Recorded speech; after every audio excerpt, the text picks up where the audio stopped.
আসসালামু আলাইকুম সুপ্রিয় শিক্ষার্থী বন্ধুরা, এআরএস একাডেমিতে তোমাদের সবাইকে স্বাগত। প্রিয় শিক্ষার্থী বন্ধুরা, তোমরা যারা এবার 2024 সালে এসএসসি বা সমমান পরীক্ষা দিবে, তোমরা জানো যে তোমাদের রুটিন ইতিমধ্যে কিন্তু প্রকাশিত হয়ে গেছে। তোমাদের প্রথম পরীক্ষা হচ্ছে 15 ফেব্রুয়ারি। বাংলা প্রথম পত্র পরীক্ষার মধ্য দিয়ে তোমাদের এইবার 2024 সালের পরীক্ষা শুরু হতে যাচ্ছে। তো শিক্ষার্থী বন্ধুরা, তোমরা এইবার শেষ মুহূর্তে অনেক বেশি টেনশনে আসো যে কোন বিষয়টি কিভাবে পড়বে। অনেকেই ঠিক গুছিয়ে পড়তে পারতেছো না, আবার অনেকেই বুঝতে পারতেছো না যে তুমি আসলে ঠিক কিভাবে পড়লে, কিভাবে গাইডলাইন ফলো করলে খুব সহজে বা অল্প সময়ে একটা গুছিয়ে প্রিপারেশন নিতে পারবে। তো শিক্ষার্থী বন্ধুরা, আমি আজকে তোমাদের চেষ্টা করব এই কিভাবে তুমি খুব সহজে অল্প সময়ে, অর্থাৎ 1 মাসের মধ্যে, যেহেতু তোমাদের সময় আছে আর মাত্র একটা মাস, অর্থাৎ সামনের জানুয়ারি মাস। তো শিক্ষার্থী বন্ধুরা, এই একটা মাস তোমরা কিভাবে কাজে লাগাবে, কিভাবে কাজে লাগালে তুমি খুব সহজে জিপিএ 5 পেয়ে যাবে, আমি আজকে সেগুলি আলোচনা করব। সুতরাং অবশ্যই ভিডিওটি না টেনে সম্পূর্ণ দেখবে। তবে একটা রিকোয়েস্ট তোমাদের কাছে না করলেই নয়, তোমরা যারা আমার চ্যানেলে নতুন অথবা এখন আমার চ্যানেলটিকে সাবস্ক্রাইব করোনি, তাদের কাছে রিকোয়েস্ট থাকবে অবশ্যই আমার চ্যানেলটিকে সাবস্ক্রাইব করে বেল নোটিফিকেশন অন করে রাখবে। প্রিয় শিক্ষার্থী বন্ধুরা, এবার দেখো আমরা মূল আলোচনায় চলে যাই। তোমরা যারা 2024 সালে এসএসসি বা সমমান পরীক্ষা দিবে, আমি তোমাদেরকে সর্বপ্রথম বলবো যে তোমাদের টার্গেট কিন্তু আর একটা মাস। এই একটা মাসের মধ্যেই তোমাদেরকে খুব সুন্দর করে গুছিয়ে প্রত্যেকটা সাবজেক্ট গুছিয়ে প্রিপারেশন নিতে হবে, যদি যদি তোমরা জিপিএ 5 পেতে চাও। তো বন্ধুরা, আমি তোমাদেরকে বলবো, হ্যাঁ, এখনো কিন্তু জিপিএ 5 পাওয়া সম্ভব যদি তোমার মোটামুটি একটা প্রিপারেশন থাকে। যারা টেনশনে আছো যে মোটামুটি প্রিপারেশন, আমি একটা ভোটিং সিস্টেম করেছিলাম আমার ইউটিউব চ্যানেলে কমিউনিটি ট্যাবে। তোমরা সবাই সেখানে ভোট দিয়েছো, প্রায় 80% ভোট পড়েছে তোমাদের জন্য যে মোটামুটি প্রিপারেশন, তোমাদের সবার মোটামুটি প্রিপারেশন। তো বন্ধুরা, আমি আজকে চেষ্টা করছি এই মোটামুটি প্রিপারেশনটাকে কিভাবে 100% প্রিপারেশনে কনভার্ট করা যায়। তো শিক্ষার্থী বন্ধুরা, দেখো আমি তোমাদেরকে বলবো, প্রথমত তোমাদের প্রতিটা বিষয়ের জন্য এই যে শেষ সময়ে একটু ভালোভাবে সিরিয়াসলি পড়তে হবে। এই শেষ সময়টাকে কোনোভাবেই হেলায় ফেলায় নষ্ট করা যাবে না, আজে বাজে কাজে নষ্ট করা যাবে না, ফেসবুকিং করে, ইউটিউবিং করে। হ্যাঁ, ইউটিউবে তুমি করতে পারো কি, ইউটিউবে আসবে কারোর ক্লাস দেখবে বা তোমার হচ্ছে কোনো একটা সাবজেক্টের ভিডিও দেখবে, সেগুলো করতে পারো। কিন্তু ইউটিউবে এসে তুমি দেখা যাচ্ছে যে অযথা এই যে টিকটক বা অন্যান্য আদার্স ভিডিও দেখতেছো, এইসব ভিডিও দেখতে গেলে তাহলে কিন্তু তোমাদের জন্য খুব বড় একটা ক্ষতির সম্মুখীন হতে হবে। তো শিক্ষার্থী বন্ধুরা, আমি আজকে তোমাদের জন্য আলোচনা করব আদার্স যে সাবজেক্টগুলো আছে, অর্থাৎ বিষয় ভিত্তিক না, অর্থাৎ গ্রুপ ভিত্তিক না, আদার্স সাবজেক্টগুলোর মধ্যে প্রথমত কি পড়তেছে, বাংলা প্রথম, আমি ধরে নিচ্ছি B1 বাংলা প্রথম। এরপরে ধরে নিচ্ছি আমি B2 অর্থাৎ বাংলা তৃতীয় পত্র। এরপর আমি লিখতেছি হচ্ছে ইংলিশ, ইংলিশ তারপরে হচ্ছে English second paper, English second paper. এরপর তোমাদের আদার সাবজেক্টগুলোর মধ্যে আছে একটা হচ্ছে BGS, Bangladesh and global studies, BGS, BGS একটি। এরপরে তোমাদের এখানে ফার্স্ট সেকেন্ড পত্র নাই। এরপর তোমাদের একটা আছে হচ্ছে ইসলাম, ইসলাম শিক্ষা, অর্থাৎ যার যে ধর্ম। এরপরে দেখো বন্ধুরা, তোমাদের আরেকটা আছে হচ্ছে আইসিটি, আইসিটি। এরপর তোমাদের আর কি বিষয় আছে, এরপর তোমাদের একটা যদিও তোমার হচ্ছে গ্রুপ ভিত্তিক না গণিত, কিন্তু আমি গণিতটাকে আলাদা করে রাখবো, গণিতটাকে তোমাদের অন্য একটা ভিডিওতে আমি বলে দেব, এবং গ্রুপ ভিত্তিক যে সাবজেক্ট গুলো আছে সেগুলো আমি অন্য একটা ভিডিওতে বলে দেব। তো শিক্ষার্থী বন্ধুরা, দেখো আজকে আমরা আলোচনা করব এই যে এই জায়গাতে আমি যে সাবজেক্ট গুলো দেখাচ্ছি, এই সাবজেক্ট গুলোতে তুমি খুব সহজে, অর্থাৎ কিভাবে পড়লে তুমি জিপিএ 5 পাবে। বন্ধুরা, আমি প্রথমত তোমাদের বলি বাংলা প্রথম পত্র, বাংলা প্রথম পত্র মনে রাখবে। বাংলা প্রথম পত্রকে যদি আমাদের সৃজনশীল প্রশ্ন লিখতে হয় হচ্ছে 11টি, যেখানে মার্ক হচ্ছে 70 মার্কস। এখন তোমাদের এমসিকিউ, এটা হচ্ছে সৃজনশীল সিকিউ। এরপর তোমাদের এমসিকিউ থাকবে, এমসিকিউ থাকবে হচ্ছে 30 মার্ক। এই যে 70 মার্কের লিখিত এবং 30 মার্ক এমসিকিউ, মনে রাখবে আমি তোমাদেরকে শেষ মুহূর্তের জন্য বলবো, এই যে সৃজনশীল প্রশ্নের জন্য তোমাদের বোর্ড প্রশ্নের বাহিরে পড়বার কোনো দরকার নাই, বোর্ড প্রশ্নের বাহিরে পড়বা না। তবে তার আগে একটা কথা, বোর্ড প্রশ্ন পড়বার আগে অবশ্যই যে গদ্যটা তুমি পড়তেছো, যে পদ্যটা তুমি পড়তেছো, বা যে নাটক বা উপন্যাস, তোমাদের নাটক বা উপন্যাস একটা করে আছে, তো নাটক উপন্যাস আর হচ্ছে গদ্য এবং পদ্য টোটালি 15টা করে আছে। আসলে তোমাদের 15টাই একটু ভালোভাবে পড়তে হবে, অন্তত একবার হলেও মূল থিমটা বুঝে বুঝে পড়তে হবে। একটা, তুমি যদি গদ্য পড়তেছো সেই গদ্যের মূল থিমটা বুঝতে হবে, তুমি একটা পদ্য পড়তেছো পদ্যের মূল থিমটা বুঝতে হবে। তো তোমরা যারা এবার 2024 পরীক্ষার্থী, আমার বিশ্বাস যে ইতোমধ্যে তোমাদের এগুলো নিয়ে মোটামুটি একটা প্রিপারেশন আছে। তাই আমি তোমাদেরকে অবশ্যই বলবো, প্রথমত তোমরা কি করবে, যে গদ্য এবং পদ্যগুলো আগে মূল থিমটা সম্পর্কে ধারণা নিবে। এরপর দেখবে যে ওই গদ্যের উপরে বা ওই পদ্যের উপরে বা উপন্যাস বা নাটকের উপরে কোন সৃজনশীল প্রশ্নগুলো বিগত বছরে চলে আসছে।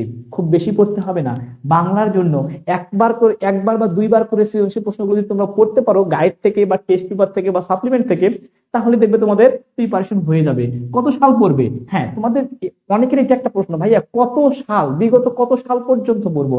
আমি তোমাদেরকে বলবো তোমরা পড়বে হচ্ছে 17 থেকে 23 পর্যন্ত। তবে 23 পড়তে গেলে তোমার বোর্ড বাদ। তুমি তুমি যে বোর্ডে পরীক্ষা দিচ্ছ, ধরো তুমি ঢাকা বোর্ডে পরীক্ষা দিচ্ছ, ঢাকা বোর্ডে 23 সালে যে প্রশ্নটা চলে আসছে শুধুমাত্র সেই প্রশ্নটা তুমি বাদ দিবে। এছাড়া তোমরা পড়বে কত, 17 থেকে 23, এই যে 5টা বছরের প্রশ্ন পড়লে ইনশাআল্লাহ ইনশাআল্লাহ তোমার কিন্তু বাংলা প্রথম পত্রের সৃজনশীলে কোনো সমস্যা থাকবে না। আমি আবারও বলছি, বোর্ড প্রশ্নের বাইরে কিচ্ছু পড়ার দরকার নাই, শুধু বোর্ড প্রশ্নগুলো পড়ো, দেখবা যে হয় কমন পেয়ে গেছো হুবহু, আর নতুবা ওই টাইপের। আর ক এবং খ অর্থাৎ জ্ঞান এবং অনুধাবনমূলক প্রশ্নের জন্য বলবো, বোর্ড প্রশ্নের বাহিরে একটাও পড়তে হবে না, বোর্ড প্রশ্নের বাহিরে একটাও পড়বে না ভাইয়া বাপুরা। আমি তোমাদেরকে বারবার বলছি এই কথাটা, যে বোর্ড প্রশ্নের জন্য বা জ্ঞান এবং অনুধাবনমূলকের জন্য বোর্ড প্রশ্নের বাহিরে তোমাদের পড়তে হবে না। বোর্ড প্রশ্নগুলো ভালোভাবে পড়ে দেখো, তোমরা কমন পাবে, কমন পাবে। তাহলে সৃজনশীলে যে 70 মার্ক, এটা কিভাবে পেতে হবে খুব সহজে, সেটা আমি বলে দিলাম। এবার দেখো এমসিকিউ, সব থেকে বড় একটা কথা হচ্ছে এমসিকিউ। এখন এমসিকিউ যদি ভালো করা যায় তাহলে কিন্তু বাংলাতে খুব সহজেই জিপিএ 5 পাওয়া যায়। বাংলায় A+ পেতে হলে দুইটা বাংলা মিলে তোমাদের কিন্তু যে কোনো ওয়েতে 160 পেতে হবে, যে কোনো ভাবে। তুমি যদি একটাতে 90 পাও আর একটাতে 70 পাও, হ্যাঁ তাও তোমার জিপিএ 5। তুমি একটাতে 95 পাচ্ছ আর একটাতে 65 পাচ্ছ, তারপর তোমার জিপিএ 5 থাকবে। মনে রাখবা, যে কোনো উপায়ে তোমার 160 হইলেই হবে। এখন কথা হচ্ছে, ভাইয়া সৃজনশীল প্রশ্নগুলো তো লিখতে পারি না ফুললি বা শেষ করতে পারি না, তো এটা নিয়ে আমার একটা ভিডিও আপলোড করা আছে, অবশ্যই সেটা তোমরা দেখে নিবে। আমি আমার ওই ভিডিওর লিঙ্কটা এই ভিডিও ডেসক্রিপশন বক্সে দিয়ে রাখবো, সেখান থেকেও দেখে নিতে পারো। দেখো, এবার এমসিকিউ এর জন্য আমি তোমাদেরকে বলবো, এমসিকিউ এর জন্য যেহেতু এমসিকিউ গুলো শুধু বোর্ড প্রশ্ন যদি তুমি পড়ে থাকো, শুধু বোর্ড প্রশ্ন, তাহলে তুমি এই যে 30টার মধ্যে অনায়াসে 15টা কমন পেয়ে যাবে যদি শুধুমাত্র বোর্ড প্রশ্নগুলো পড়ো। শুধুমাত্র বিগত বছরে আসা 5 বছরে অর্থাৎ 17 থেকে 23 বোর্ড প্রশ্ন করো, তাহলে তুমি অনায়াসে 15টার মতো কমন পেয়ে যাবে। এখন কথা হচ্ছে, ভাইয়া 15 পাইলে তো কাজ হবে না, তোমাদেরকে এমসিকিউ এ কমপক্ষে টার্গেট নিতে হবে এমন যে কমপক্ষে যেন 25-এর মতো পেতে হবে, কমপক্ষে 25 চেষ্টা করবা এমসিকিউ কমপক্ষে 25 পাইতে।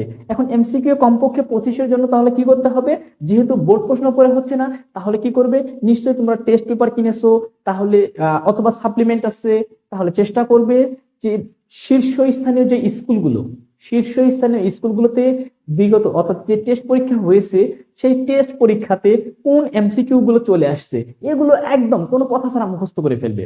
এরপর কি করবে, যদি সম্ভব হয় তোমাদের যদি গাইড থাকে, সেই গাইডে দেখবে অতিরিক্ত অনেক এমসিকিউ থাকে, একটা চ্যাপ্টার থেকে 200-300 পর্যন্ত এমসিকিউ থাকে, সেগুলো পড়বে। তাহলে ইনশাআল্লাহ শতভাগ প্রিপারেশন হয়ে যাবে তোমাদের এমসিকিউ এর জন্য।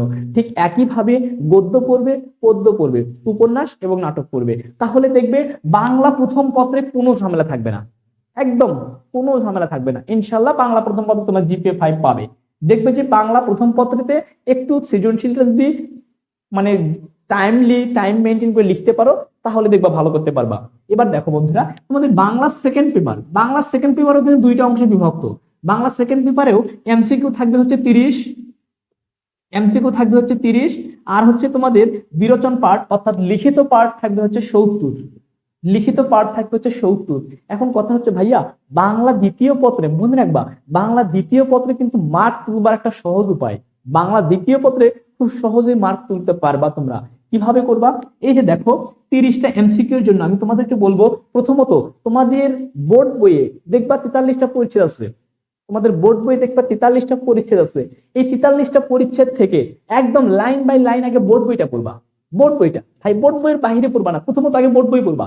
বোর্ড বইটা পড়ার শেষে তোমরা কি করবা, এই যে দেখবা যে বাংলা দ্বিতীয় পত্রের জন্য সাপ্লিমেন্ট বা কিছু থেকে দেখবা একই প্রশ্ন বারবার রিপিট হয়। বাংলায় কিন্তু একই প্রশ্ন বারবার রিপিট হয় বাংলার ক্ষেত্রে। সুতরাং তোমরা কি করবা, এই যে একই নিয়ম 17 থেকে 23 পড়বা।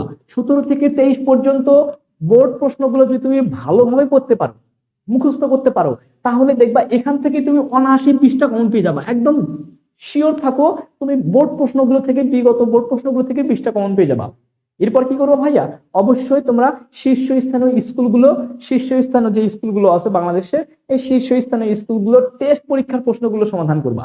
তাহলে দেখবা যে তোমাদের বাংলার প্রিপারেশন যথেষ্ট হয়ে যাবে, বাংলা দ্বিতীয় পত্রের জন্য এমসিকিউর প্রিপারেশন যথেষ্ট হয়ে যাবে। তারপরে দেখো বন্ধুরা, এই যে 70 মার্ক, এই 70 মার্কের জন্য আমি তোমাদেরকে বলবো ভাইয়া তোমাদের কোনো গাইড বই পড়বার দরকার নাই। তোমাদের বোর্ড বইটা যেটা আছে খুবই চিকন একটা বোর্ড বই, এই বোর্ড বই থেকে যে কয়টা অনুচ্ছেদ আছে তুমি একবার দুইবার হলেও পড়ে যাও। তোমাদের যে কয়টা ভাব সম্প্রসারণ আছে অল্প করে কয়েকটা করে আছে, একটু ভালোভাবে পড়ে যাবে। মনে রাখবা তোমাদের বাংলা দ্বিতীয় পত্রের জন্য এই যে বিরোচন পাঠে 70 মার্ক তোমাদের বোর্ড বইয়ের বাহিরে একটাও আসবে না। একদম 100% শিওর থাকো যে একটাও তোমাদের বোর্ড বইয়ের বাহিরে আসবে না। তোমাদের বোর্ড বইয়ের রচনা আছে মনে হয় সম্ভবত 12টা কি 13টা, খুব সম্ভবত রচনা আছে 12 থেকে 13টা। কিন্তু তোমাদের রচনা পড়তে এতগুলো পড়তে হবে না। তোমরা দেখো বিগত 23 সালে তোমার বোর্ডে কোনটা চলে আসছে, যে 3টা চলে আসছে ওই 3টা বাদ দিয়ে তুমি বাকি 3টা যদি একটু মানে বিগত বছরগুলো একটু ঘাটাঘাটি করে দেখো, 3টা পড়লেই পেয়ে যাবে, সমস্যা নাই। বাংলা দ্বিতীয় পত্রের আমার একটি সাজেশন আপ করা আছে রচনা অংশ নিয়ে, তোমরা সেটা দেখে নিতে পারো, আমি সেটার লিঙ্ক এই ভিডিও ডেসক্রিপশন বক্সে দিয়ে রাখবো। এখন দেখো বন্ধুরা, এভাবে তোমরা তোমার হচ্ছে অনুচ্ছেদ পড়বে, ভাব সম্প্রসারণ পড়বে, সারাংশ সারমর্ম, এরপর হচ্ছে চিঠি, এগুলো একটু বুঝে তোমাদের ওই বই থেকে ভালোভাবে পড়বা। মনে রাখবা তোমার বোর্ড বইয়ের বাহিরে কিচ্ছু আসবে না, তোমাদের বোর্ড বইয়ের বাহিরে কিচ্ছু আসবে না। তাহলে অবশ্যই শুধুমাত্র বোর্ড বইটা পড়বা, তাহলে বাংলার জন্য একদম ফুল একটা প্রিপারেশন হয়ে যাবে তোমার। বন্ধুরা এগুলো পড়তে কিন্তু খুব বেশি সময় লাগবে না, তোমাদের টার্গেট এই একটা মাসের মধ্যে তোমাকে এগুলো কমপ্লিট করতে হবে। এবং শুধু একটা বই নিয়ে পড়ে থাকলে হবে না, সবগুলোর ক্ষেত্রেই। দেখো বন্ধুরা, তাহলে বাংলার প্রিপারেশন এভাবেই যথেষ্ট হয়ে যাবে ইনশাআল্লাহ। শুধু বাংলা হয়ে গেল শিক্ষার্থীরা। এবার দেখো আমরা ইংরেজির ক্ষেত্রে 2টা পত্র, ইংরেজি প্রথম পত্র, ইংরেজি দ্বিতীয় পত্র। সেম কথা, ইংরেজি প্রথম পত্র এবং দ্বিতীয় পত্র মিলে তোমাদের টোটাল পেতে হবে 160 মার্ক। তোমাদের প্রথম পত্র দ্বিতীয় পত্র মিলে পেতে হবে যে কোনো উপায়ে। তোমাদের টার্গেট যদি জিপিএ 5 হয়, তোমাদের টার্গেট যদি এর থেকেও বেশি হয় তাহলে অবশ্যই ভালোভাবে পড়বে। তবে আমি আজকে সাধারণত বলতেছি তাদের জন্য যারা আসলে মোটামুটি প্রিপারেশন বলতেছো। তো দেখো বন্ধুরা, তোমরা কি করবে, বা ইংরেজি প্রথম পত্র এবং ইংরেজি দ্বিতীয় পত্রের জন্য প্রথমত ইংরেজি প্রথম পত্রে আসলে 2টা খণ্ডে বিভক্ত, একটা হচ্ছে সিন আনসিন, তারপরে রিয়ারেন্স, এরকম একটা খণ্ড আছে, আর একটা হচ্ছে রাইটিং পার্ট। তো আমি তোমাদেরকে বলবো এই যে তোমাদের সিন প্যাসেজের জন্য বা আনসিন প্যাসেজের জন্য বা রিয়ারেন্স অংশটার জন্য, এগুলোর জন্য তোমাদের খুব সহজ একটা বুদ্ধি শিখে দেই। সহজ টেকনিকটা কি, মনে রাখবা বোর্ড প্রশ্নের বাহিরে পড়ো না ভাই, বোর্ড প্রশ্নের বাহিরে পড়ো না। 17 থেকে 23, দেখো 17 থেকে 23 ইনশাআল্লাহ 17 থেকে 23 পর্যন্ত যে প্রশ্নগুলো চলে আসছে, যদি খুব রিস্ক নিতে না চাও তাহলে বলবো তুমি 16 থেকে পড়ো। 16 থেকে 23 দেখো যে বিগত বছরগুলোতে কোন সিন প্যাসেজটা চলে আসছে, সেই সিন প্যাসেজটা তুমি তোমার টেস্ট পেপার থেকে বা সাপ্লিমেন্ট থেকে সমাধান করো। এরপর দেখবে যে কোন আনসিন প্যাসেজ গুলো চলে আসছে। মনে রাখবা আনসিন প্যাসেজ আসলে হুবহু কমন পাওয়ার সম্ভাবনা অনেক কম। তবে তুমি যদি 16 থেকে 23 বা 17 থেকে 23 বোর্ড প্রশ্নগুলো সমাধান করো, তোমার যদি লাক ভালো হয় হয়তো হুবহু কমন পেয়ে যেতে পারো, মানে প্রশ্ন রিপিট হতে পারে। তবে আনসেন্ট প্যাসেজ নিয়ে আসলে খুব মাথা ব্যথা করো না। আনসেন্ট প্যাসেজে শুধু দেখো যে কিভাবে অ্যান্সার গুলো করতে হয়, আনসেন্ট প্যাসেজ থেকে কিভাবে উত্তরগুলো করছে সেটা তুমি একটু নিয়ম জেনে যেও। আর সেন্ট প্যাসেজের জন্য বিগত বছরে দেখবা যে কোন প্রশ্নগুলো চলে আসছে। তো ইংরেজি প্রথম পত্রেরও আমার একটা ভিডিও দেয়া আছে সাজেশনমূলক, সেটা অবশ্যই তোমরা দেখে নিবে। মাত্র 13টি সিন প্যাসেজ দেয়া আছে, সেখানে অবশ্যই পড়ে নিবে। এখন দেখো বন্ধুরা, সিন প্যাসেজ আনসিন প্যাসেজ এভাবে পড়বে। আর রিয়ারেঞ্জের জন্য অবশ্যই সালের বাহিরে পড়ো না, সাল শুধু সাল 17 থেকে 23 অথবা 16 থেকে 23, এর বাহিরে তোমাকে কিচ্ছু পড়তে হবে না, শুধু এগুলোই পড়ো, তাহলেই তুমি দেখবা হুবহু কমন পেয়ে যাবে ইনশাআল্লাহ। এরপর দেখো রাইটিং পার্টের জন্য, ভাইয়া রাইটিং পার্টের জন্য সেম কথা, তুমি প্যারাগ্রাফের জন্য বাছাইকৃত বিগত বছরগুলোতে বারবার চলে আসছে বা এবার কোনটা আসতে পারে এরকম তুমি 8 থেকে 10টা প্যারাগ্রাফ একটু ভালোভাবে রিস্ক নিয়ে পড়ে যাও, ইনশাল্লাহ কমন পেয়ে যাবে। এরপর তোমাদের দেখা যাচ্ছে যে কমপ্লিটিং স্টোরি আছে, তারপর অ্যাপ্লিকেশন রাইটিং আছে, মানে ইনফর্মাল লিটার যেটা। তো আসলে তোমাদের এগুলোর ক্ষেত্রেও এই একই কথা যে শুধুমাত্র বোর্ড প্রশ্নটা পড়ো, বোর্ড প্রশ্ন পড়লেই ইনশাআল্লাহ ইংরেজি প্রথম পত্রের জন্য শতভাগ প্রিপারেশন হয়ে যাবে, একদম খুব ভালো। মনে রাখবা ইংরেজি প্রথম পত্রে কিন্তু মার্কস পাওয়া যায় অনেক বেশি, দ্বিতীয় পত্রের তুলনায় ইংরেজি প্রথম পত্রে মার্কস পাওয়া যায় বেশি, তাই অবশ্যই ইংরেজি প্রথম পত্রটা একটু জোর দিয়ে পড়ো, দেখবা ভালো করতে পারবা। এবার খেয়াল করো বন্ধুরা, ইংলিশ সেকেন্ড পেপারে সব থেকে বড় অংশ জুড়ে আছে গ্রামাটিক্যাল টার্ম। গ্রামাটিক্যাল টার্ম এই জায়গাতে তোমাদের 60 মার্ক হচ্ছে গ্রামাটিক্যাল টার্ম, 60 মার্ক। বন্ধুরা এই যে 60 মার্ক গ্রামাটিক্যাল টার্মের জন্য কোনো সাজেশন হয় না, মনে রাখবা গ্রামার পার্টের জন্য কোনো সাজেশন যদি কেউ দিয়েও থাকে তুমি সেটাকে, হ্যাঁ তুমি শেষ প্রস্তুতির জন্য ফলো করতে পারো, তবে মনে রাখবা গ্রামার টার্মের জন্য কোনো সাজেশন হয় না। তাহলে কি করতে হবে? হ্যাঁ ভাইয়া তোমাদের করতে হবে যেটা, সেটা হচ্ছে যে এই যে একই কথা 17 থেকে 23 বোর্ড প্রশ্নগুলো গ্রামার পার্ট কি চলে আসছে, কোন প্রশ্নটা চলে আসছে, ওই জিনিসটা তুমি পড়ো এবং রুলস ফলো করে, অর্থাৎ কিভাবে হলো একটা প্রশ্ন তুমি পড়তেছো বা একটা আর্টিকেলস ফিল আপ করতেছো, ধরো এখানে এ বা অ্যান চলে আসছে, কেন চলে আসলো, এখানে এই কেন আসলো, এটাতে অ্যানই কেন আসলো, এটাকে জেনে কারণ জেনে জেনে পড়ো, দেখবা যে খুব সহজে গ্রামার পার্টে তুমি ভালো করতে পারবা। তবে আমি আবারও বলছি, বিগত 17 থেকে 23 বছরের বোর্ড প্রশ্নগুলো শুধু গ্রামার পার্টটা বুঝে বুঝে পড়ো, অবশ্যই বুঝে বুঝে, অর্থাৎ কোন রুলস ফলো হলো, কেন এই উত্তরটা হলো, উত্তরের পেছনে কেন খোঁজো, কারণ খোঁজো, তাহলে দেখবা যে এভাবে যদি তুমি পড়তে পারো তাহলে তোমার গ্রামার টার্মের জন্য 60 মার্ক তুমি নিজের থেকেই খুব সহজে আনসার করতে পারবা। এবার দেখো এর জন্য রাইটিং পার্ট আছে হচ্ছে 40 মার্ক। এই রাইটিং পার্টের জন্য তোমরা কি করবা? রাইটিং পার্টের জন্য সেম কথা, ইংরেজি প্রথম থেকে যে কথাটা বললাম, যে তুমি বাছাইকৃত দেখো 8 থেকে 10টা, আমার সাজেশন আপলোড করা আছে, তোমরা চাইলে আমার সাজেশনটা ফলো করতে পারো, দেখবে যে 8 থেকে 10টা প্যারাগ্রাফ, তারপর 8 থেকে 10টা তোমার হচ্ছে আহ তোমাদের রচনাও আছে, হ্যাঁ সেকেন্ড পেপারে রচনা আছে, মানে তোমার হচ্ছে কম্পোজিশন, কম্পোজিশন 8 থেকে 10টা নিবে। এরপর তোমার হচ্ছে সেকেন্ড পেপারে আর কি আছে, আচ্ছা যে আইটেম গুলো আছে সে আইটেম গুলো তোমরা কি করবে, ওই জায়গা থেকে একটু ভালোভাবে প্রতিটা আইটেমের জন্য 8 থেকে 10টা করে একটু পড়ে নেবে, দেখবে যে তোমাদের ইংরেজি সেকেন্ড পেপারে খুব সহজেই তুমি GPA 5 পেয়ে যাবে। মনে রাখবা ইংরেজি ফার্স্ট পেপারকে তোমাকে মেইন টার্গেট করতে হবে, কারণ ইংরেজি প্রথম পত্রে তুমি খুব সহজে বেশি মার্ক পেতে পারবে, খুব সহজে বেশি মার্ক পাবে, কিন্তু ইংরেজি সেকেন্ড পেপারে ততটা পাওয়া যায় না, কারণ গ্রামার পার্টটা অনেক শিক্ষক আছে বোর্ড থেকে যে আনসার শিটটা দেয় সেই আনসার শিটটা দেখে তারা কাটে। মনে রাখবা এই আনসার শিটটা দেখে কাটতে গেলে অনেক স্টুডেন্ট একটু ভালো মার্কস পায় না, কারণ হয়তো এমন হয়ে গেছে যে তুমি যে ওয়ার্ডটা লিখছো, বিশেষ করে উইদাউট ক্লুজ গুলোতে এরকম সমস্যাটা হয়, তুমি যে ওয়ার্ডটা লিখছো অ্যান্সারে সেটা নাই, তার সিনোনিম কিছু একটা দিয়ে রাখছে, তো যদি সিনোনিম, যে যদি অ্যান্সার শিট দেখে খাতা কাটে সে তো সিনোনিম ভাববেই না, অ্যান্সার শিটের সাথে মেলে নেই, তার মানে ওটা ভুল।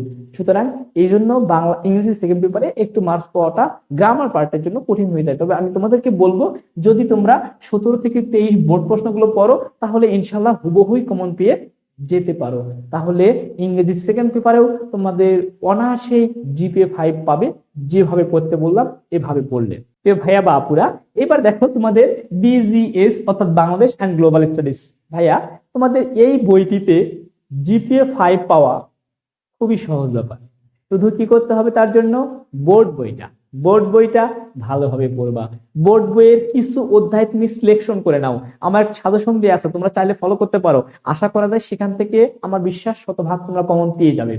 শুধুমাত্র বোর্ড বইয়ের মাত্র 7 থেকে 8টা অধ্যায় তুমি সিলেকশন করে নাও, থেকে 8টা অধ্যায় তুমি সিলেকশন করে নেবে আগে।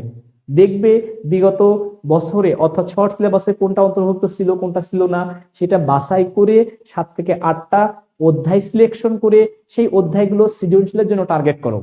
সৃজনশীলের জন্য সেই অধ্যায়গুলো টার্গেট করে দেখো সেই অধ্যায়গুলোতে 17 থেকে 23 সাল পর্যন্ত কোন সৃজনশীল প্রশ্নগুলো আসছে, কিভাবে আসছে, শুধু এগুলো একটু ভালোভাবে পড়ো। আর ক এবং খ এর জন্য আবারও প্রশ্ন, একই কথা, বোর্ড প্রশ্নের বাহিরে পড়তে হবে না, অর্থাৎ জ্ঞানমূলক এবং অনুধাবনমূলক শুধুমাত্র বোর্ড প্রশ্নগুলো পড়ো, তাহলেই কমন পেয়ে যাবে ইনশাআল্লাহ। এরপর দেখো বন্ধুরা, এটার ক্ষেত্রেও কিন্তু কথা একই, এমসিকিউ এর ক্ষেত্রে 30 মার্ক, লিখিত 70, এমসিকিউ 30। এই যে এমসিকিউ 30-এর জন্য কি করতে হবে, প্রথমত বোর্ড বইটা অন্তত একবার হলেও রিডিং দাও, তুমি একবার অন্তত একবার হলেও তুমি সম্পূর্ণটা রিডিং করো। তোমার সম্পূর্ণটা মনে থাকবে না সেটা আমিও জানি, শুধু একবার রিডিং করো। রিডিং করে তুমি কি করবা, ওই যে বোর্ড প্রশ্ন করো। দেখবে আগে বোর্ড প্রশ্নগুলো পড়ো, 17 থেকে 23 বোর্ড প্রশ্ন পড়ো। বোর্ড প্রশ্ন পড়ার পরে কি করবে, শীর্ষস্থানীয় কিছু স্কুল, শীর্ষস্থানীয় কিছু স্কুলের প্রশ্নগুলো পড়ো। তাহলে ইনশাআল্লাহ তোমাদের এই যে 30টার মধ্যে অনায়াসেই 20+ পেয়ে যাবে, যদি শুধুমাত্র বোর্ড প্রশ্ন এবং শীর্ষস্থানীয় স্কুলের প্রশ্নগুলো করতে পারো টেস্ট পেপার থেকে, তাহলেই 20+ অর্থাৎ 20-এর বেশি অনায়াসে পেয়ে যাবে। তবে আমি তোমাদেরকে বলবো, তোমাদের যদি সম্ভব হয় গাইডে দেখবা একটা করে চ্যাপ্টার থেকে 300-400 এমসিকিউ দেয়া আছে, অন্তত একবার দুইবার করে হলো ভালোভাবে পড়ে যাও, তাহলে অনায়াসেই 25টা তুমি পেয়ে যাবে এখান থেকে। মনে রাখবা তোমাকে এখানে কিন্তু 25 পেতেই হবে। তুমি যদি এমসিকিউ এর ন্যূনতম 25 পাও তাহলে খুব সহজেই বিজিএস A+ পেয়ে যাওয়া। এরপর দেখো বন্ধুরা, তোমাদের হচ্ছে ইসলাম শিক্ষা। বন্ধুরা, অনেক স্টুডেন্ট আছে এই যে সাবজেক্টটাকে সহজ মনে করে পড়তে চায় না। এটা সব থেকে বড় একটা বোকামি ভাইয়া, সব থেকে বড় একটা বোকামি। কখনোই এই কাজটা করবা না। ইসলাম শিক্ষা বইটাতে মাত্র মাত্র কিছু টপিক পড়েই A+ পাওয়া যায়। ইসলাম শিক্ষার উপরে আমার সাজেশন দেয়া আছে, তোমরা সবগুলো সাজেশন আসলে আমার পেয়ে যাবে। এসএসসি 2024 নামে একটি প্লেলিস্ট করা থাকবে, সেই জায়গা থেকে অবশ্যই সেগুলো দেখে নিবে। দেখো বন্ধুরা, ইসলাম শিক্ষার উপরে তোমরা কি করবে, আমি বাছাইকৃত কিছু টপিক রেখেছি, তোমাদের সাজেশনে বাছাইকৃত কিছু টপিক রেখেছি, সেই টপিকগুলো তোমরা পড়বে। আমি আমার সাজেশনের ভিডিওটা আলাদা করে এই ভিডিও ডেসক্রিপশন বক্সে দিয়ে রাখবো, সেখান থেকে দেখে নিবে। এরপর দেখো, ইসলাম শিক্ষার জন্য কি করতে হবে, প্রথমত ওই টপিকগুলোকে সিলেকশন করবে সৃজনশীলের জন্য। 7টা সৃজনশীল, 7টা সৃজনশীলে তুমি যদি একটু ভালোভাবে লিখতে পারো, 7টা সৃজনশীল কিভাবে সৃজনশীল প্রশ্ন লিখতে হয় সেটা আমি প্রথমেই বলে দিয়েছি, এটা নিয়ে আমার একটা ভিডিও করা আছে, অর্থাৎ 2.5 ঘন্টায় 7টা সৃজনশীল কিভাবে লিখবে। এরপর দেখো, ইসলাম শিক্ষার এমসিকিউ এর ক্ষেত্রে ওই তো একই কথা, তোমাদের কি করতে হবে, 17 থেকে 23, 17 থেকে 23 বোর্ড প্রশ্নগুলো প্রথমত পড়ো। পড়ার শেষে কি করবে, অবশ্যই শীর্ষস্থানীয় স্কুলগুলো পড়ো। শীর্ষস্থানীয় স্কুলগুলো পড়া শেষে যদি সম্ভব হয় অবশ্যই তোমাদের গাইড থেকে আরো অতিরিক্ত কিছু এমসিকিউ আছে সেগুলো পড়ে নেবে, তাহলে ইনশাআল্লাহ এই সাবজেক্টটাতে অনায়াসই 80 পেয়ে যাবে। এটা কোনো আলাদা পার্ট নাই, এটাতে A+ পেতে হলে কমপক্ষে 80 পেতে হবে। এই যে বিজিএস এর ক্ষেত্রে আলাদা কোনো পার্ট নাই, এটাতে কমপক্ষে 80 পেতে হবে। এরপর তোমাদের আইসিটি, দেখো বন্ধুরা একেবারে ইজি একটা সাবজেক্ট, এটাতে কি করতে হবে, একটু যদি সিস্টেম ওয়াইজ পড়ো, শুধু এমসিকিউ, এর কোনো লিখিত পরীক্ষা হয় না। এই যে আইসিটি বিষয়ের উপরে তোমাদের কোনো লিখিত পরীক্ষা হয় না, এটা 50 মার্কের একটা এমসিকিউ পরীক্ষা হয় আর 50 মার্ক স্যারদের কাছে প্র্যাকটিক্যাল। তো দেখো বন্ধুরা, এই যে আইসিটি বিষয়টিতে তুমি খুব সহজে, একেবারেই খুব সহজে জিপিএ 5 পাবা, একেবারে ইজি। সেটার জন্য কি করতে হবে, আমার আইসিটির এমসিকিউ এর জন্য আলাদা আলাদা করে 6টা পার্ট করে তোমাদের আইসিটি বিষয়ের এমসিকিউ গুলো আপলোড করা আছে, সাজেশন, সেটা অবশ্যই তোমরা দেখে নিবে। এরপর কি করতে হবে, তোমাদের আইসিটি বইটা প্রথমত একবার রিডিং করবো, অবশ্যই একবার রিডিং করবা। রিডিং করলে কোন এমসিকিউ গুলো, কোন পার্ট থেকে এমসিকিউ গুলো কিভাবে আসছে সেটা তুমি বুঝতে পারবা। তোমাদের এটার জন্য একই সাজেশন, যেহেতু এই আইসিটি বিষয়টি পূর্বে ছিল না, অর্থাৎ 17, 18, 19 এই সময়টাতে ছিল না, এই জন্য পরবর্তীতে অর্থাৎ তোমাদের সম্ভবত এটা 20 সাল থেকে কার্যকর হয়েছে, তাহলে 20, 21, 22, 23 এই যে 3 থেকে 4 বছরের প্রশ্নগুলো আগে পড়বা। এরপর কি করতে হবে, এই যে এগুলো পড়ার শেষে তোমাদের হচ্ছে, সরি তোমাদের 20 সালেও প্রশ্ন পরীক্ষা হয়নি, এটা তোমাদের 20 সালে পরীক্ষা হয়নি, সম্ভবত 22 সালেও পরীক্ষা হয়নি, 23 সালে খুব সম্ভবত হয়েছে। তাহলে এই বইটি থেকে বিগত বছরে যেহেতু এমসিকিউ খুব একটা পাচ্ছ না, তাহলে কি করতে হবে, কোনো একটা গাইড থেকে অথবা টেস্ট পেপার থেকে এমসিকিউ গুলো পড়ে নেবে। আর এমসিকিউ গুলো, আইসিটির এমসিকিউ গুলো ধারাবাহিকভাবে 6টা পর্ব আমার আপলোড করা আছে, শুধু এমসিকিউ ভালোভাবে ওগুলো পড়লেই ইনশাআল্লাহ তোমরা কমন পেয়ে যাবে। শুধু বিশ্বাস রেখে পড়ো। পরিশেষে একটা কথাই বলবো, অবশ্যই এই যে একটা মাস খুব ভালোভাবে কাজে লাগাও ভাইয়া। ফেসবুকিং বাদ দাও, বন্ধুদের সঙ্গে আড্ডা বাদ দাও। এই একটা মাস যদি ভালোভাবে কাজে লাগাতে পারো, ইনশাআল্লাহ, শুধু বিশ্বাস রাখো, নিজের প্রতি বিশ্বাস রাখো, তুমি জিপিএ 5 পাবে। পরবর্তী ভিডিও দেখার আমন্ত্রণ রইল। ধন্যবাদ।